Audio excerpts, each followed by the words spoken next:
Welcome to the Weekly Juice Podcast, where we discuss all things real estate, personal finance, investing, entrepreneurship, and the many ways to achieve financial independence.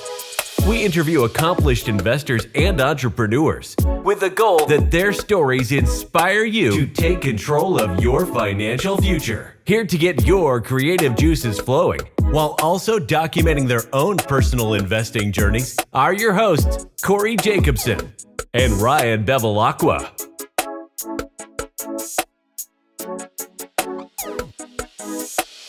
Welcome back to the Weekly Juice. As always, it's your boys Ryan and Corey here with another episode for you. Today we interviewed Hannah Hammond. She's a real estate investor out of Arizona. She currently owns a real estate brokerage and has 20 individuals working under her.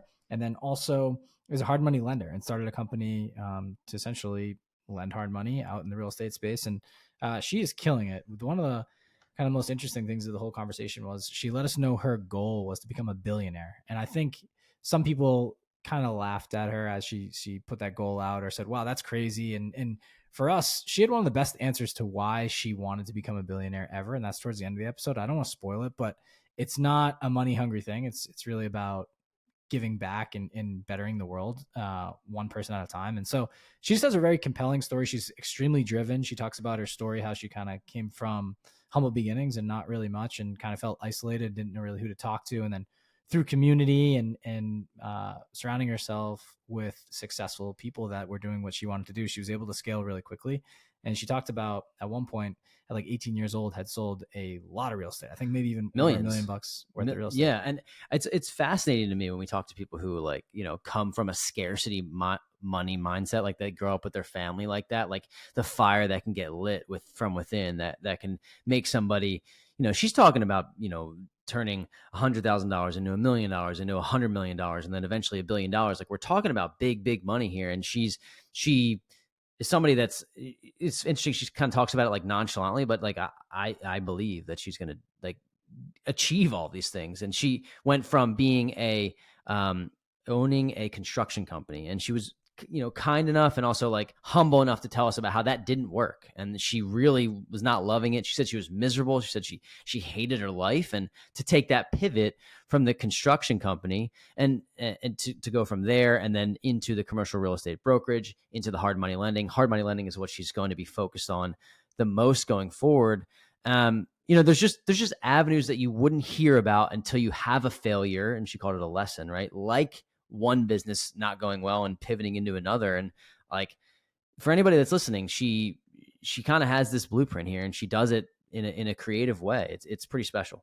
Yeah. She hit us with a quote. It's very basic, but I really liked it. And I think it was kind of a theme for most of the episode. She says, if you don't win, you learn. And basically summing it up, meaning, you're not really failing if you quote unquote fail. You just take that as a lesson learned and implement it and don't make the same mistake again. And so I think you guys are going to really like this interview. She gives a lot about her story, and just it's compelling because she's so driven. You can tell she's laser focused on her future and helping other people. So we hope you enjoy it.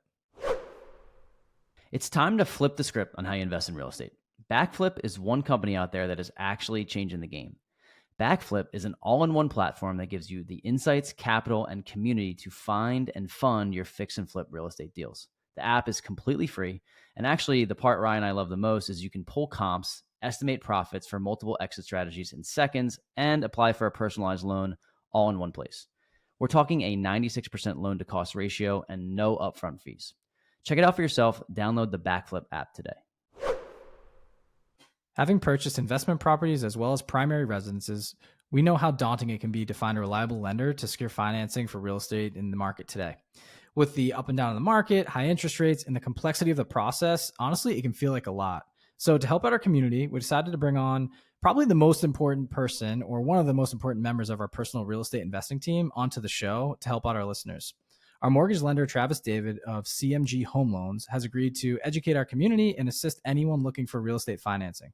Whether you're a real estate investor looking to fund your next project or simply looking to purchase a primary residence, Travis will be able to help you and point you in the right direction.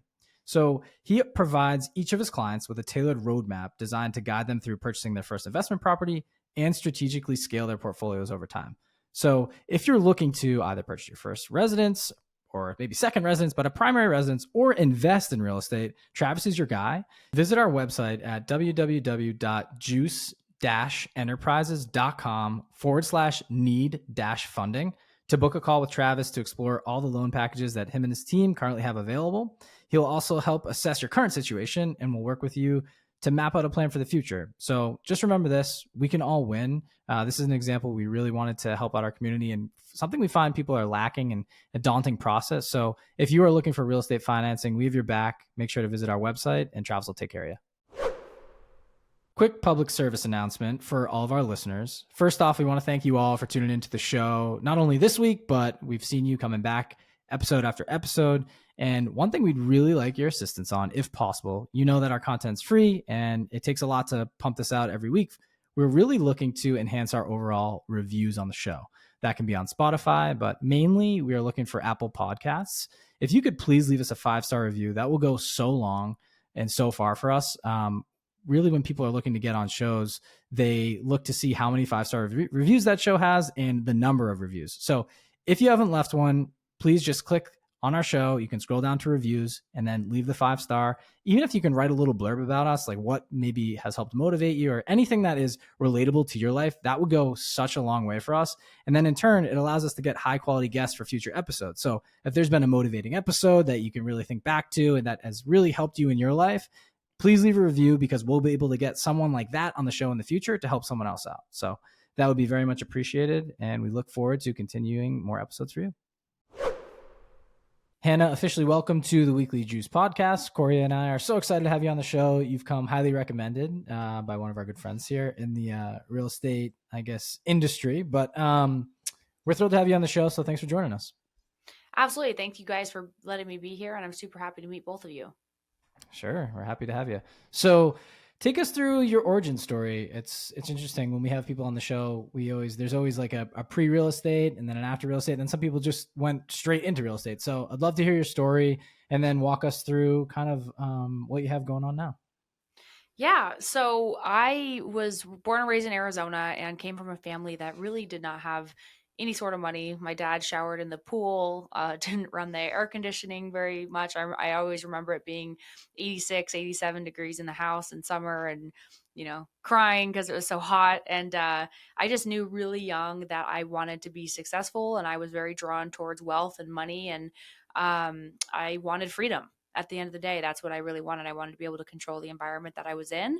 And so I just went on a mission truly to figure out how I could achieve freedom for myself and not have to be bound by any chains of anything in my life. So that started with researching and reading and learning how to build wealth and become a millionaire. That was always my goal from 6 years old. I wanted to be a multimillionaire. So Rich Dad, Poor Dad by Robert Kiyosaki. I know this is kind of the holy grail of a lot of real estate investors' beginnings, but that truly was it for me as well.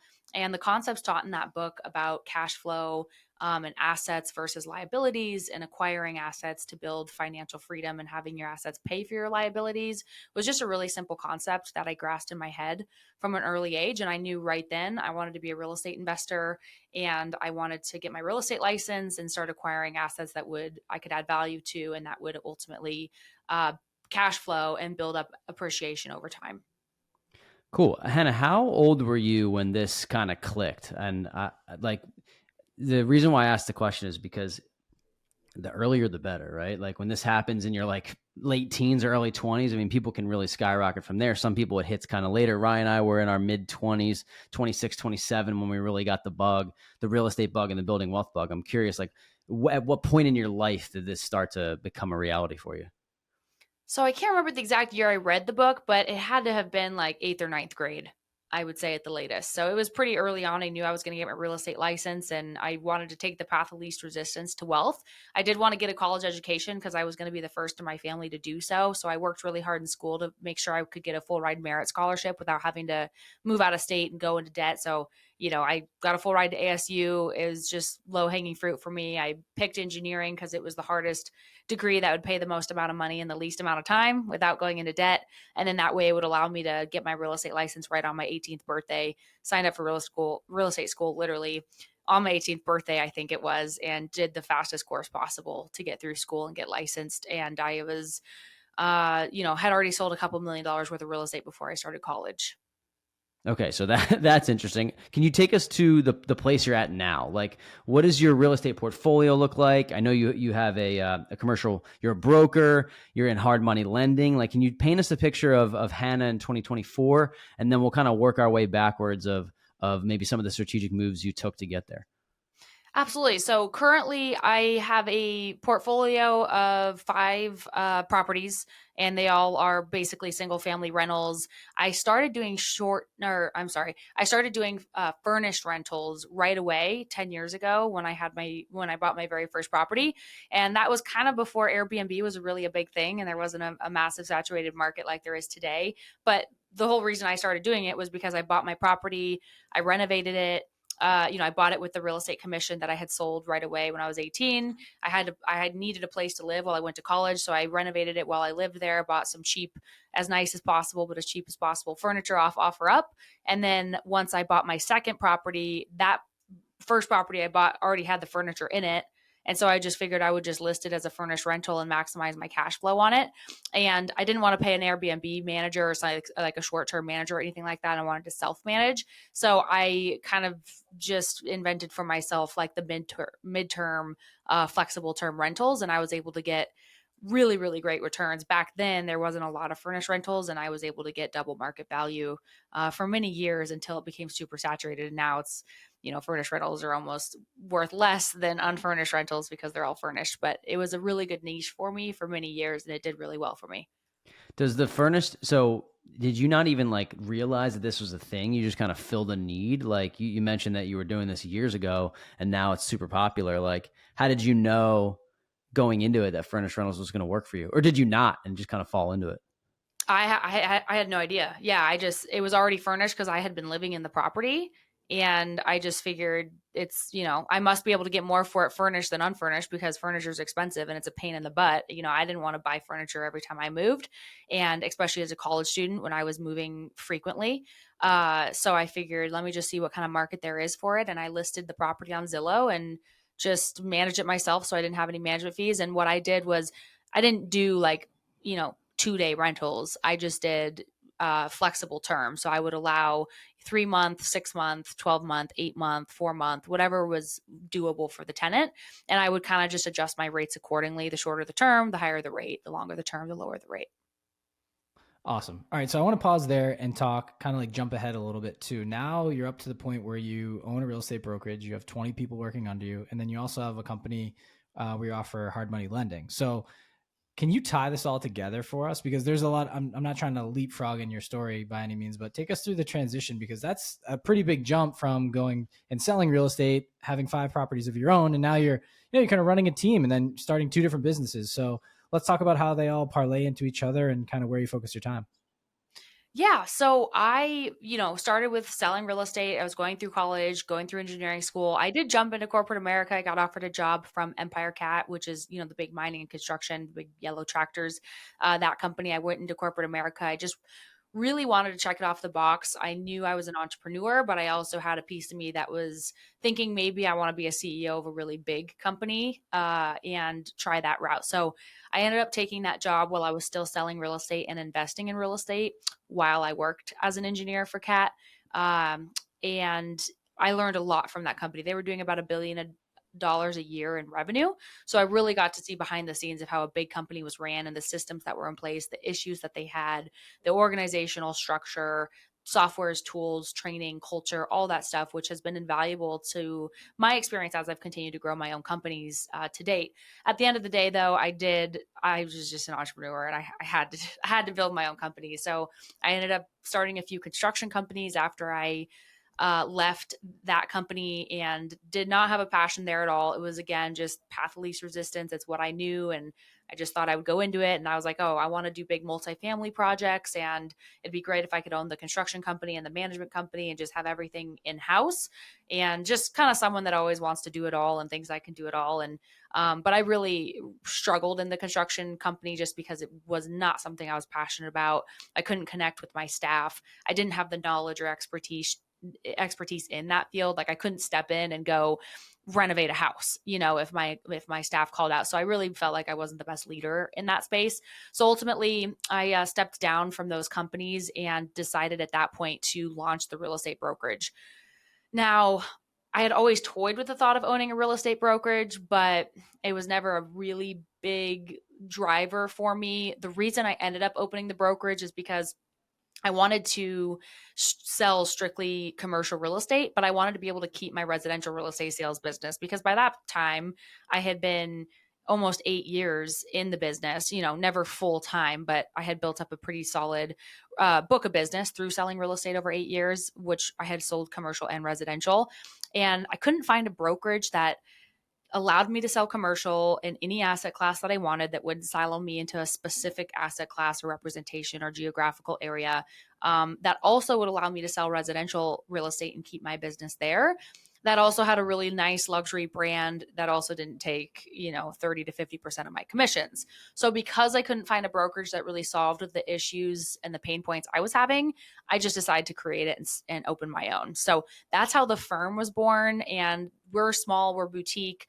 We sell, under $100 million a year in real estate. We have about 20 agents there, and all of which have become really close to me. And I just absolutely love it. But it's, it was more, I allow people to come and attract people who also have similar pain points that I was having.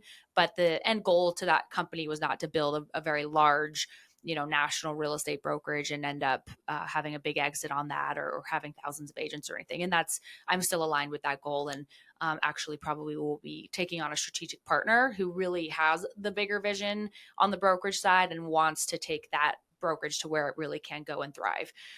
So that's how the birthing of the firm happened. And that's where we still stand today.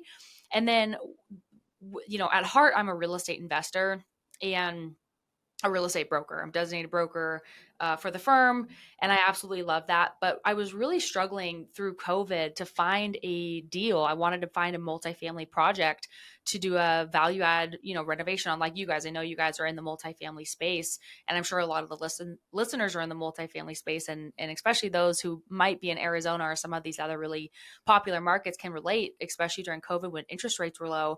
It was just really, really hard to find deals, and it still is really hard to find deals. And it's getting easier, now as the market has shifted and the economy is a little bit, changing a little bit, and rates are higher and defaults are going up quite a bit and things like that. But at the time, I just couldn't find a deal to make the numbers pencil. I couldn't compete with the big cash buyers.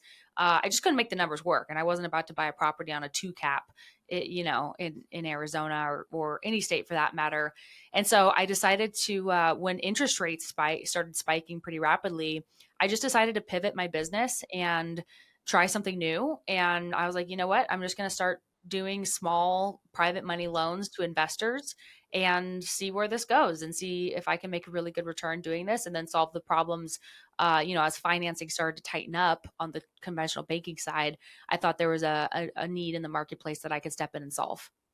We both got a lot of questions, Hannah. So thank you for sharing that. I love the transition. The first thing I want to talk about is the transition, and also like it seems like you make this seem easy, but like the how did the fear of failure play into this? Because, starting a construction company and then saying like, oh, I'm going to pivot, this doesn't work. There's so many people that get into business that are so afraid to even start in the first place, let alone do something like construction that, you came to a point where you kind of had this realization, like, this isn't for me. And I think that's, as an entrepreneur, kind of a tough realization, because people will try to fit a square peg into a round hole and just jam it in until, you break, right? Or it breaks. But you realize this wasn't for you. And I want to talk about that, like maybe like checking your ego type of thing, and how you're able to go through that process to realize that, oh, I'm actually not in the right space for myself. Yeah. And it's something I think we all struggle with as entrepreneurs, but at the end of the day, we're in this business to have freedom, to be happy, to create a life that we want to live, to create something that's worthwhile, to impact other people. And I mean, at least from my perspective, that's all the things that I want. And I really want to be happy, and I want to be happy consistently. And yes, it's stressful, and there's pain, and there's losses, and there's struggles, and there's all the things. But ultimately, if you're waking up miserable and you're going to bed miserable, most of your days, it's probably a sign that you're in the wrong space, and you should probably look for something else that's going to light your fire and make you feel good and make you feel energized and make you feel fulfilled and rewarded. And so after a certain amount of time, because there's always the thing, right, is like, oh, are you just giving up too soon right before you hit gold, and you're just going through the growing pains and you're just quitting? Or are you trying to fit a round peg in a square hole and just not letting go because of your ego or because of the money and time and energy that and blood, sweat, and tears, literally, that you've committed into this baby that you've built, right? And so it is difficult for me to do that. And I've restarted multiple times, and I've had, I really don't call them failures, because that, the quote, you either win or you learn. And that's so true. And my biggest lessons have been from those things that I've pivoted or walked away from or shut down or exited or whatever. And that's exactly what happened in the construction companies. I tried really hard, day after day, miserable every single day, just trying to force it. And ultimately, after about a year, just over a year of doing it, I'm like, you know what? Like, I don't want to do this anymore. I am just absolutely miserable. I'm not even looking at the money in the bank account. I could care less how much money I'm making. This is not a life I want to live. And I was at the point where I was so depressed and down and dark, and like, I didn't want to do it anymore. I didn't even want to exist anymore. And I had no life outside of that business. And that business, I had no meaning or passion or fulfillment. I didn't feel like I was providing any value to the world. I wasn't living up to the value that I could provide and my unique, attributes that I could offer. So that's when I just had to decide, as painful as it is, and it is painful, I just had to walk away, and I had to restart and follow the things that bring me joy and make me feel more alive. It's amazing here. So I want to highlight like a lesson for people that are listening. People are afraid to take action. And I think that once you do, you realize that it actually gets easier. The decision, once you have that decision fatigue and you get through that, it becomes easier. But you may have to get to a point where you feel like Hannah, where you feel like you're miserable. And that's kind of scary for people. Because, for example, Hannah, let's just say everything was going okay for you in this construction business, and you could tolerate it, but you didn't really love it. And then there's this mundane aspect of your life that kind of just goes on, and it's like, it's okay. But you might not have left if that was the case. You might have just been like, yeah, this is it. This is what I'm doing. Like, I'm already too far in. I'm making money. But you had to get to a point of like, I know I'm miserable. Like, this is forcing me to make a decision. And I bring that up because that may happen to some people where you feel like you're at the last straw, and it's like, just keep going and you'll turn that corner eventually, and it'll lead you to the thing, that you're doing now. And for you, Hannah, it seems like you're I haven't known you since prior to this conversation, but it seems like you're in a place that's more aligned with what you're doing. But you may have had to hit, like, and I say this with air quotes, rock bottom to understand that. So, Ryan and I, before we jumped on here, we're doing 15 different things at once, and we were going to record something today, and we thought we could get it done. And then we're like, oh shit, we can't do it. We don't have the technology, blah, blah, blah. My point in saying this is like, there's this overwhelming feeling that you get to that you're like, am I doing the right thing? And then you kind of just take a step back, you listen, you have good conversations with people, and you realize that which direction you should go. And we realize that we are doing the right thing. It just doesn't work out every single day. So I'm rambling a little bit there, but I wanted to bring that up because I thought what you had was a great point of, that decision-making process. And maybe you got to a point where it was pretty low before you realized that, I have to make this decision. Yeah. I like the quote too. You either win or you fail, or excuse me, you either win or you learn. Something like that. That said, that's really cool. I think, I don't know, you guys both having left and right side of this conversation is me thinking on the outside here is like, a lot of people get wrapped up in this.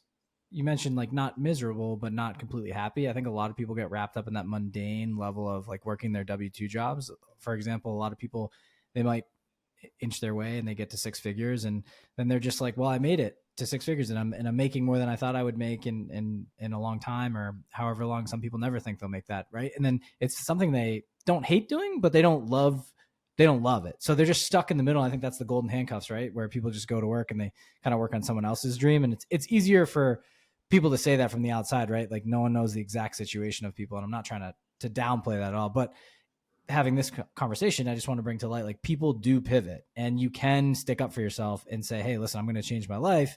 And you just got to take steps towards that every day. But there's an eventual like leap of faith you have to take, right? Like that's the point I want to make here. It's not like you can get all the way to 99%. And I've talked to people like this, and they're like, I'm quitting F it, I'm doing it. Mhm.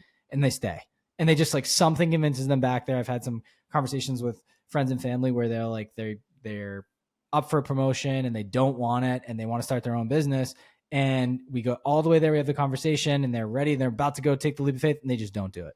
And so I say that to, no one's going to come save you. No one's going to make the decision for you. You have to do it for yourself. And the earlier you can learn to do that, the better. And so I think it's great that you exited the construction world. You jump back into real estate because you clearly have a passion for it. Now you have 20 people under you at the brokerage. You're looking to have a partner come help scale that because you want to be doing something else. I want to pivot here and talk about your hard money lending arm because I think it's really interesting. And so I think one thing I want to bring up is like a lot of people will get to this point, at least if you're a real estate investor or, maybe you're really successful at your W-2 job where you might have some excess funds sitting on the sidelines, right? You don't know where to invest it. And there's other ways to utilize that cash outside of dumping it in the stock market or outside of dumping it into another investment. I want to talk about like private money lending and potentially like how you started there and how you're kind of dumping that into or parlaying it, stepping up into the hard money lending aspect and creating a company around it. Cause there's like two schools of thought there, but I want to get your take on this whole thing and maybe the story of how you kind of got your way into that lane. Yeah, absolutely. So at the time when I was saving a bunch of cash to do a multifamily project, and I had been saving it for a little while. And at the point had pretty much, I had 7 figures liquid. I'll just be transparent about that. And I was planning to do a pretty decent sized project and I couldn't find a project to work. And that's when I really, sat down. Something I've really integrated into my life over the past couple of years that I never did before, which has been absolutely life-changing to me and my businesses and taken me on exponential growth, has been just taking time to strategize and sit quiet with myself and like really working on the business and on my life instead of in the business and in my life. And, always before I was always, there's so much to do. There's so much to see. There's so much, activities I need to do and to-do list tasks that I was just sucked into that on the wheel of getting that done every day and just losing sight. It's like stepping over dollars to pick up pennies is what I was doing. I felt like for many years and taking the time to just sit back with no distractions. And I usually do this on weekends, like Sundays are the best, where people aren't calling you and you don't have business distractions or whatever. And really think like, what am I doing? Like, are the actions I'm taking aligned with my bigger picture? And are the actions that I'm taking aligned with the end goal that I want for my life? Not only for this quarter, for this year, for 3 years, 5 years, 10 years, but like the overall goal of my life and what I want that to look like. And so that's when I decided to pivot and I started to think, how can I pivot and still thrive and have, fulfill and be able to offer to the marketplace what I'm really good at and what I really enjoy doing. And I had worked with hard money lenders before because I'm a real estate investor. And I remember talking to this one lender. He was retired and he was the super, super cool guy. And he's like, yeah, I just lend to friends and family and referrals and single family, fix and flip loans in Arizona. And I just charge a point a month and, they can keep it for 3 months or 12 months or whatever they want. And that's about it. And I love it. It keeps me busy and I travel where I want. And it's great. I've been doing it for years and I lend, $15 million. And, he's an older retired guy. He had a good chunk of change. And I'm like, okay, this is awesome. But I wanted to see, I was like, well, I've never done a loan before. So I don't want to do $1 million loan and risk it all. And because I didn't know, I didn't want to just send a wire and sign some docs and see how it turned out. I wanted to start really small. And I also wanted to make a lot more money because I'm a very aggressive investor and I'm very heavily growing. And I have really, really big goals. I want to be a billionaire. So I was like, I need to make a lot more than 12% a year on my returns. I'm not at that point yet where I could just throw a bunch of money and, tens of millions of dollars and make that and be cool. So I created a niche to make, really it was because I wanted to test the model first and I wanted to start with small amount of loans. So I was like, what am I comfortable with? I was comfortable with lending $100,000. I'm like, okay, if I lend $100,000, worst case scenario, if I lost it, it'll suck, but I'm going to be fine. It's not going to change my life at all whatsoever. So I just started going on Facebook, like investment groups. And I've gotten all my leads pretty much throughout my career in real estate off Facebook and Instagram and stuff like that. Cause I was always kind of an introvert, an introverted extrovert. I like to just do things from my computer and behind closed doors. But I would go on the investor groups and say, hey, I'm a private lender, can fund in 24 hours and super, I'm a real estate investor, would love to work with you, love to build a relationship with you. And that's it. I basically just made a few posts and I got some leads and I started lending my money. And the first loan I sent out was whatever, 100 grand around that time. But I wanted to do super high interest loans. So I actually charged 10% a month. So I was like, I'll give you 100,000. I want 10,000 a month. And the guy was like, okay, sounds good. And he's like, I'll have it paid back in 3 months. I just need the money for 3 months. I have my crews go in, I'll flip it. I'm getting the property for super, super cheap. And I have plenty of margins to pay you and I've got plenty of margins to make money on the back end. And, I looked at the deal. I'm like, yeah, you have plenty of margins. You're going to do really good on this, despite you're going to pay me 30 grand. And it was a win-win situation. And so that's when I did that. And I was like, wow, this is really, really cool. This is great. Like, what if I could scale this? And so I started to do another 100,000, another 100,000, another 100,000. And they're not all 100. Sometimes they're 50,000. Sometimes they're 150,000. Sometimes they're 130. Sometimes they're, more. But as you get higher, of course, the margins aren't in the deal to charge that kind of return on the longer term stuff or the higher dollar stuff, which is okay. And now hence why I started a debt fund and am scaling the company. And there's going to be a portion of the portfolio that specializes in these, what I call micro loans, because a lot of hard money lending companies don't do them because it's very high volume, right? To do these really low dollar loans, you need more underwriters and staffing to cover that.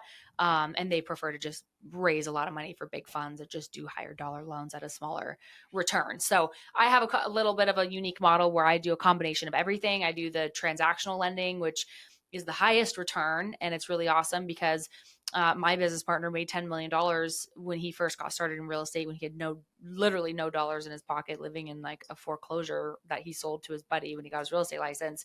And he started wholesaling mobile home parks and, doing double closings and things like that. And so when you're a wholesaler and you identify a deal and you need 100% financing to buy that deal because you don't have 100,000 or 500,000 or $1 million or 10 million or whatever the cost of that deal is, you find someone like myself, a transactional money lender, they fund the deal. And then you find the investor that's going to buy it on the back end and you keep the spread. If you buy it for 300,000 and you're selling it to someone for 350,000, you keep a $50,000 profit just for finding the deal and you use a lender to fund it. And so that's kind of what I do at Cashed is transactional loans like that. And then the micro loans, which are those really short-term high interest loans. And then your normal hard money loans, which is more your 6 to 12 month loans that are going to be more of a competitive, like 12% rate and things like that. So I've just always really evaluated, like, what does the marketplace need? What do I need? That's really what it's always come down to, is like, what are the problems I'm having as a real estate investor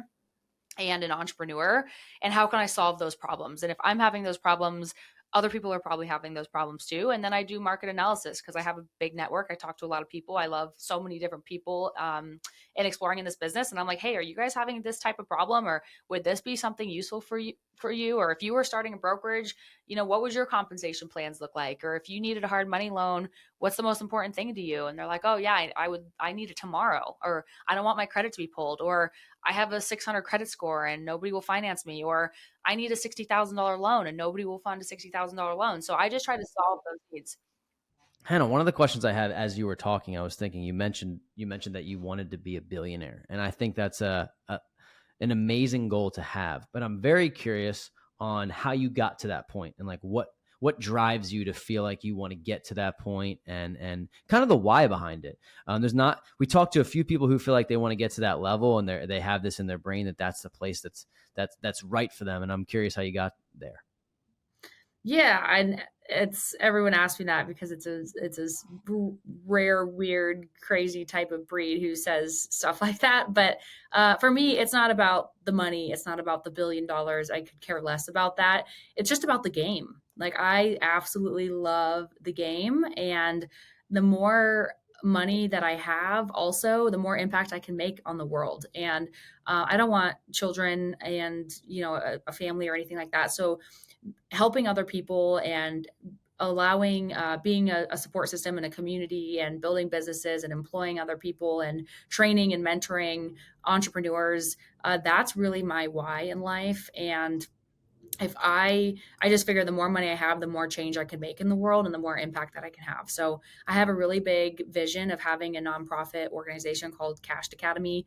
There'll be a for-profit training portion of it and then a nonprofit of it. And I want to give back to underprivileged children who, don't have the private schools and the social networks and the funds and the resources and knowledge and tools to really learn about the financial aptitude, the entrepreneurship, the soft skills, the communication skills, and the real skills that are required in life that I believe you need to be able to truly build the life that you could only dream of, and because that was me, I was that underprivileged kid who was just going to some normal, school and didn't have a big network of successful people around me to teach me those skills. And I was just grabbing onto every book that I could possibly find and just learning by trial and error. And I felt really, really alone. And my whole life, I felt so alone and I didn't have a community. And I was the only one trying to do what I was doing. And everybody around me told me that I was crazy and that I would never amount to anything and that the poor get poorer and that you have to be born into money and like all these things. And so I just want to allow as many people in the world as possible for my generation and many generations after me to not have to do that and to be able to have that community and support system and educational platform to accomplish the life that they really dreamed of and, a life far beyond what I could possibly even accomplish and create in my lifetime and just leave that legacy. So that's really it. And just the $1 billion, that's just part, that's just the game. It comes down to the impact and just the love of the game. But it's not like, oh, I'll be fulfilled when at all. Sure. I actually love my life. I love the journey. I love entrepreneurship. I love the impact that I can make on not only my own life and my clients' life and my employees' lives, but all of the students and just strangers' lives as well through charity and just giving back and just living. So that's really the why behind it. And it's just, I know it's a lifelong goal and it just gives me something to look forward to forever. That's great. It's admirable. It really is. And big goals, typically when you have them, you can't get there unless you have them, right? So the fact that you have them set is incredible. I'm curious about maybe taking this off in bite-sized chunks and like, how do you, what do you look for in the next 1 to 3 years or something that it feels like that, oh, I am on the path that I want to be on? Like, do you have it broken down that way? Hey, I want to be at this position with this is what I want my life to look like in 5 years or 10 years or 3 years or 1 year. I'm just trying to get a gauge for like how you're measuring if you're achieving the things that you want. Yeah. So I followed the EOS model. Are you guys familiar with that model? Yeah. Entrepreneurial operating system. Yeah. Yeah. So that's actually a newer model to me. My business partner taught me about it a little while ago, and I'm obsessed with the system and the simplicity of it. And basically, it's just breaking down your goals into consumable and easy to understand chunks, not only for yourself, but for your whole organization. And then just putting the milestones in place and the KPIs in place to make sure you can analyze where you're at and what you need to change and correct to get to where you're going. So for me, a 1-year goal is, 3-year goal is 500 million a year in loan originations through my debt fund, because by 2030, I want to be doing $1 billion a year in originations at least. And so, a 1-year goal would be about $37.5 million in originations. So in the debt fund space, it can vary. So, it changes depending, but usually once you do $1 billion a year in originations, the company has about $1 million valuation and can be sold pretty easily to a public company. And so that's kind of my next goal really, is I want to be able to just get to that $1 billion in origination mark. And that will get me to a $100 million exit. So I could either exit the company or continue to grow the company. And then in the meantime, I'll be able to help a lot of investors with their loan products, and then also help a lot of investors who want to just invest their money into a debt fund and be a hard money lender without necessarily building this big hard money lending company like I'm doing. And so that's kind of how I plan to get there. And then from that point, it's the same thing. It's like every time I just 10X, it's like when I had $0 and then I was like, okay, how do I, 10X from there. And then it was, then get to 100,000. And then when I had 100,000, it's like, how do I get to 1 million? And then when I get to 1 million, how do I get to 10 million? And then 10 million, it's 100 million. And once you get to 100 million, it's just one more 10X. Yeah, you make it sound simple, but what I'm getting at here with my next question is like maybe the how to, and does it involve the rooms that you're in, right? I imagine that has a large factor. It's right, like if you want to get from 100,000 to 1 million and 1 million to 10 million, I imagine that the room jump is significant. You're not talking to the same people. Doesn't mean that you're not creating relationships and growing with those people, but I'm saying like it seems like $100 million room is a very different room than $1 million room. So is it that in terms of the network and people that you're surrounding yourself with in order to achieve that growth? Like, what do you think not the secret, but like, what's the recipe that you would tell somebody who also wants to do the same thing? Absolutely. So first is having a business model and a market that is scalable, right? I always recommend you read Alex Hormozy's $100 million leads and $100 million offers, because he really talks about that and breaks it down into layman's terms. And you have to have a good market share to be able to scale whatever your product is. Like, for instance, weight loss. That's a huge market in America. And there's a lot of areas that you could really build a big company in that sector. And same with education and all these things. But then there's super small, maybe niche markets that maybe have a very small capped market share. So knowing your market and making sure you do research on where your market is, because some companies you probably just won't be able to scale to that big. And obviously lending is a very big market. So check the box off that. The next thing is your system, like your EOS, learning your system, how you're going to operate your organization, and putting the right people, systems, and processes in place to be able to standardize and scale that so you can grow. Your organization can grow without imploding and having to redo everything. So I always kind of begin with the end in mind and start the organization with the systems in place as if it were operating as a $1 billion company or $1 million company, or whatever your goal is for that company. Begin with the end in mind and don't say, oh, well, we're just small, we're going to run off of Google Sheets and we'll figure it out later. Like, I always feel like that's something that's helped me a lot. And then the next thing is the people that you surround yourself with is the opportunity that you're going to be around. So yeah, I mean, as you move up and as I've moved up in my businesses, the rooms that I've been around has been critical to my success. And there's multiple ways you can build your network and be around high net worth individuals. One of those is through their hobbies, right? A lot of high net worth individuals are, for me, horse people, watch collectors, country club golfers, travelers, high-end restaurant connoisseurs, car people. So, you can join. And obviously it's like, you got to pay to play. Like, you can't join fast lane car club unless you have a Lamborghini or a supercar, right? And so, but there's a process that you get up to there. Like, what you can do that's free is go hang out at Global Ambassador at the bar, and you'll meet 100 millionaires in a weekend. So there's things that you can do to get creative. And that's what I did when I was younger and didn't have a bunch of money to go join a country club or to go buy a horse or to do those things. I would just go hang out where rich people hang around. And that's restaurants, high-end restaurants. It's, you just walk in and you sit at the bar and you can meet a lot of people that way and pick their brain and learn about their business and things like that. Or same thing, if you're on vacation and you travel, you can build your network that way at restaurants or hotels and everything like that at the restaurants and bars there, or cafes or anything. And then from there, once you have some money to play with, you can start joining more of those organizations like the country clubs and the networking groups. Like, I joined EO, which is entrepreneur organization. And once you have a certain revenue in your business, you can apply to be interviewed to join. And then voila, you're in a network of a global organization of entrepreneurs. And then your business grows. You get to build those networks and those relationships, working out at a very high-end gym. There's a lot of entrepreneurs who work out at very high-end gyms, doing biohacking. And so I always just think, like, where are my kind of people who are aligned with me hanging out, and what are they doing? And so you start to join those organizations, hang out at those locations that they're hanging out, and then your network just will organically start to grow. And that's been absolutely integral. There's EO, there's YPO, there's Genius Network, there's Tiger 21. And as you move up the ranks, you can kind of pay to play per se, and that will help you grow exponentially. First of all, that was great. Thank you for sharing like the specifics, because that was really what I was getting at. I'm glad you did.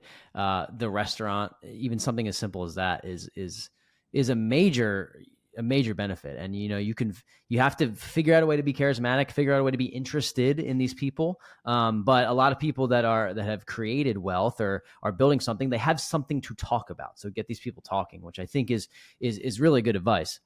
And not to mention, Hannah, you mentioned a lot of the masterminds and like the physical locations, but so much of this can be done like from your phone, online, on Zoom, and like joining these online communities. And that's a great way to start. And like Ryan and I have a coaching program. I'm not sure if it's going to be launched yet or not when this comes out, but like within this month or the next month, it either is launching or has already been launched. And the point is like do something small. I say small in air quotes, like join a program that's $5,000 or $10,000 and then learn who those people are within there. And then you can take that knowledge and then go to the next thing. And it's like you can kind of leapfrog and springboard from the online community to the in-person community. And then you meet people from the online community in person, right? And that's that's actually how we got connected with you, because we have a friend who has his own mastermind and you're in his mastermind. And I don't know if you'd call it a mastermind. I think it is, right? I think it is. Maybe she was a guest speaker yeah, or something. Yeah. But like that community has allowed us to have a conversation. And I say this because it's never been easier in 2024. And it's like, there's so many excuses. You can come up with them all day. Sometimes it doesn't feel good, but like it's all out there. And I appreciate that like tangible advice for people to go. And yeah, maybe you can't afford to join the country club yet, but like you can go to a public golf course. And I bet there's people there that are either, they're probably somebody doing something, right? So that is that's great advice. I really appreciate you sharing. Absolutely. Yeah. Investing in yourself and that's something I was so, like scarcity mindset around money coming from a family that always lacked money. It took me such a long time to finally feel comfortable to start investing in my education and myself. That was beyond, a free book at the library or a free internet search or a YouTube video, right? But once I started investing a lot of money in my education, and it was slow. At first, it was like you said, the $500 community or the $500 e-course or whatever. And then you're like, wow, I actually got a lot of value out of that. Like this was my return on that, right?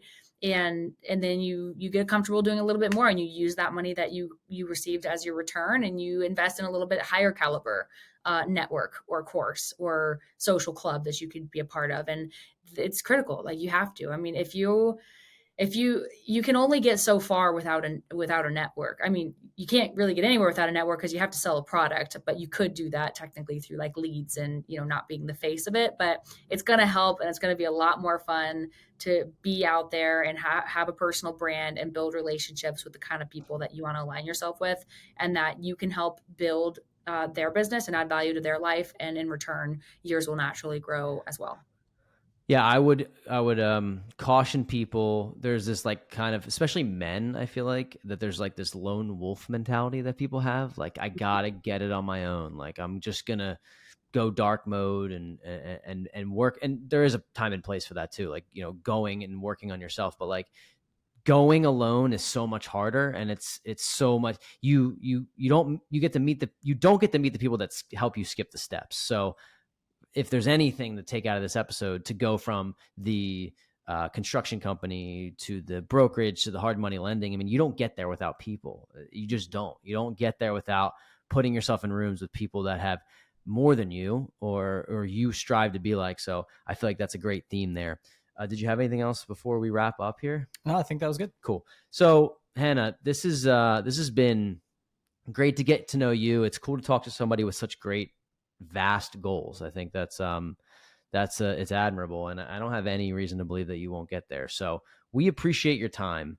Let's say that somebody listening is like, I really resonate with Hannah. I want to learn more about her. I want to network. I want to either follow in the footsteps or try to provide value to you in some way. What's the best way for people to get in touch with you? Yeah, so I'm on TikTok and Instagram. Instagram is where I actually, personally respond to people every single day. I try to. So at Hannah B. Hammond is my Instagram, and reach out. I post a lot of free education on there, and there's links to my companies on there as well. Cool. Hannah, thanks so much. This has been awesome to get to know you, and we appreciate you coming on. Likewise. Thank you guys so much. Thanks for tuning in this week to the Weekly Juice Podcast. If you liked what you heard, please leave us a 5-star review on Apple Podcasts, subscribe, and share with friends. The more ratings we get, the more ears we'll get on our show, and in turn, we'll be able to provide you with more high-quality guests. You can also find us on Instagram at Weekly Juice Pod, where we post daily tips and tricks and document our own journey towards financial freedom. Make sure to tune in every Wednesday to get your weekly juice.